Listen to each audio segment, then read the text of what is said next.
Ayan, so kahit maulan or umaambon-ambon, so may mga namamasyal pa din po dito sa ating Manila Bay Dolomite Sand. Magandang hapon po sa inyong lahat. At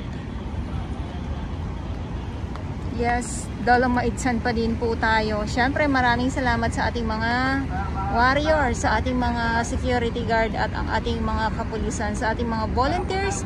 Maraming salamat po sa inyong lahat. At ito yung ating mga namamasyal nga dito sa loob ng Dolomite Sand. Ang panahon ngayon ay talaga naman hindi sumawaring. Parang tao lang paminsan-minsan. Uulan, minsan mainit, kukulimlim, madilim.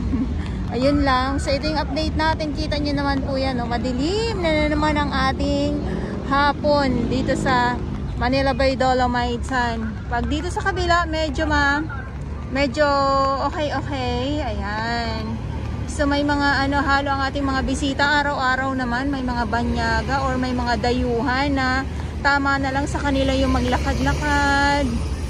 Ano pa kung pwede na talagang paliguan, di marami na tayo nakikita dito na mga naka-swimsuit or pwede nang magpakita talaga ng kanilang abs sa likod. So dito, ito yung ating entrance. At dito naman sa kabilang ating exit naman po. At sa mga nagtatanong pala, no, yung banyo kung okay na ba daw, kung ginagamit na or bukas ba sa publiko, ay hindi pa din po. Hindi pa po siya bukas sa publiko. So abang-abang na lang din po tayo kung kailan siya mabubuksan sa publiko. At syempre yung ating mga security guard na talaga naman patuloy na talaga namang nakaabang dito sa ating ibang mga kababayan na minsan hindi natin nilalahat hindi natin nilalahat kundi may mga iilan na mga pasaway kasi nga bawal magtampisaw pero nagtatampisaw pa din sila, di ba? Kung mapapansin nyo din po, syempre sabi ko nga ay umuulan-ulan or umaambon-ambon, mapapansin nyo po yung ating ibang mga kababayan ay mga nakapayong. Tulad ko, ako ay nakapayong. Ayan o.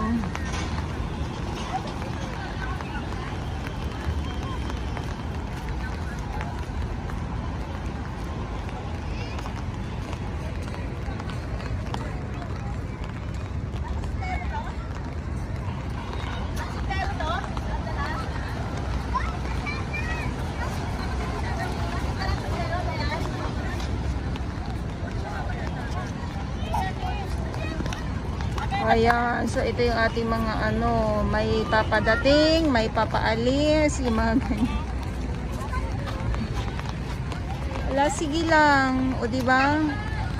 May paparating, may papaalis, o yung ating mga bisita ngayon dito sa dito sa loob ng Dolomite Sand.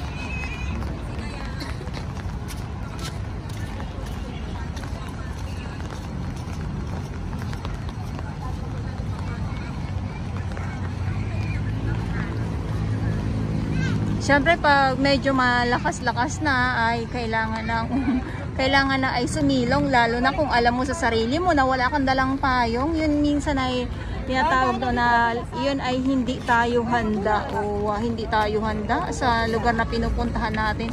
Parang ako lang nang pumunta ng Leyte. Basang sisiw ako.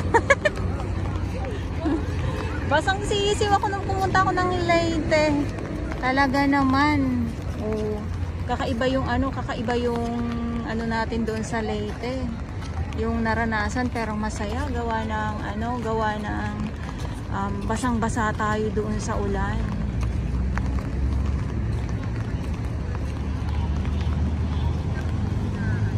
Pero dito naman sa ngayon ay hindi pa naman ganun kalakas ang ulan kaya hala sige. Hala sige, okay lang yan. Ambon lang yan. Wala pa yung sabing yung malakas na ulan talaga na may na may kasamang hangin. Ayan yung ating nagme-megaphone, yung ating security guard. Kasi bawal po talaga magtampisaw sa dagat. Lalong-lalo na kung may mga kasama pong mga kids. Ayan lagi ang paalala, bawal magtampisaw sa dagat.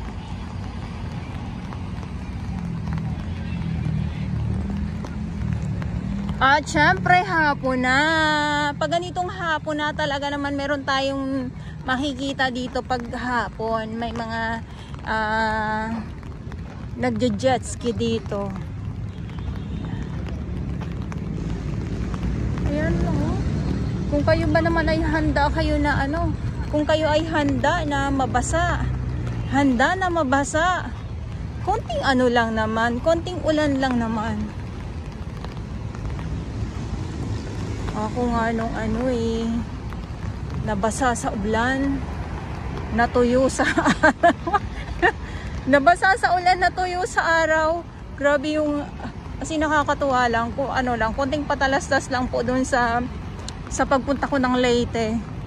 Nakakatuwa lang kasi nabasa sa ulan, natuyo sa araw.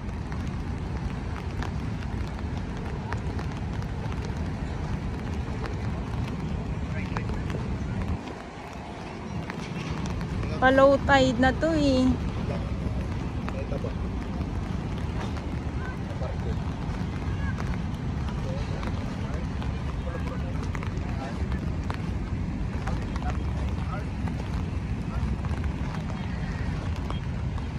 Pa-low tide na po. Ayan, so dito tayo kasi parang may magkakarera na naman.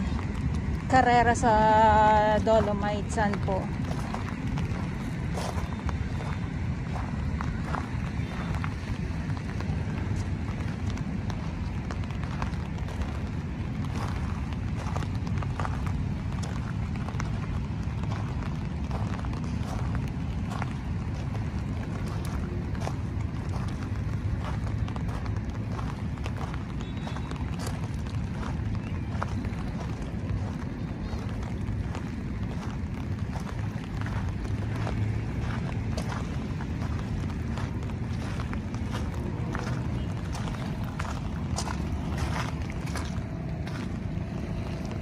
Dami mga shell.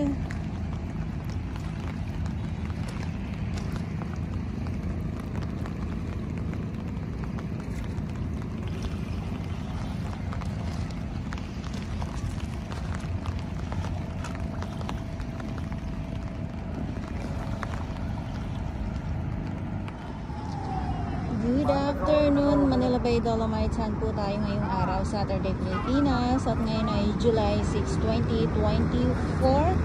Ito yung update natin ngayong hapon.